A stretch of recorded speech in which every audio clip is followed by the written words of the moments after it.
Oui, cette décision de François de Rugy, elle intervient quelques jours après la fin d'une université d'été qui a porté vers de nouveaux sommets le fiasco qu'est la construction d'une écologie politique en France. La division est allée aux yeux de tous au sein de ce qu'on n'ose plus vraiment appeler un parti politique. Le divorce très clair, consommé entre ceux qui considèrent que l'avenir de l'écologie, c'est une discussion constructive dans le cadre d'une union de la gauche avec François Hollande et avec Manuel Valls, et ceux qui considèrent que l'avenir de l'écologie politique en France, ça passe par un autre chemin, celui de la contestation de la politique du gouvernement. Et ce sont, pour simplifier les choses, les amis de Cécile Duflot.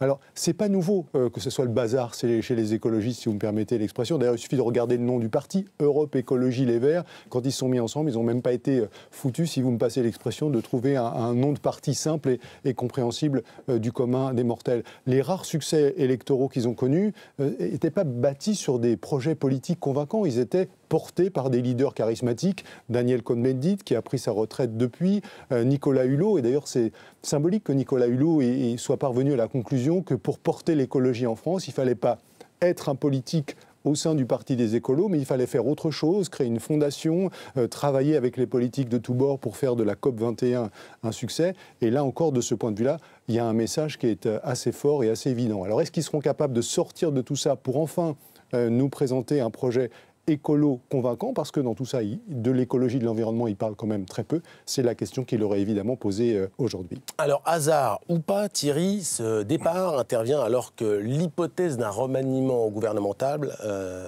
semble imminente.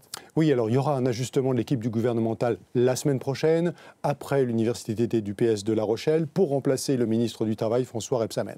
Est-ce que François de Rugy, il aimerait bien être ministre un jour? À cela, la réponse est évidente. Et elle est positive. Bien sûr qu'il aimerait bien être ministre d'un jour. Pour autant, il sait bien que ce qui intéresse François Hollande, ce ne sont pas les débauchages individuels. Pour lui, ça n'a aucun intérêt. Ce qui intéresse François Hollande, c'est d'essayer de reconstruire une union de la gauche dans la perspective de sa campagne présidentielle de 2017. Et pour ça, le ralliement dont il a besoin, ce n'est pas le ralliement de François Rugy individu, c'est le ralliement d'un nouveau mouvement écologiste structuré, crédible, avec un programme cohérent. Donc je pense que si on imagine qu'il pense à un remaniement, celui auquel il pense, c'est sans doute pas celui de la semaine prochaine, c'est certainement celui qui interviendra malgré tout assez vite, sans doute à la toute fin de l'année ou au début 2016, après les élections régionales, où là, il y aura sans doute un réajustement de plus grande ampleur du gouvernement pour mettre l'équipe en place dans la perspective, bien sûr, de la campagne présidentielle. Merci beaucoup Thierry.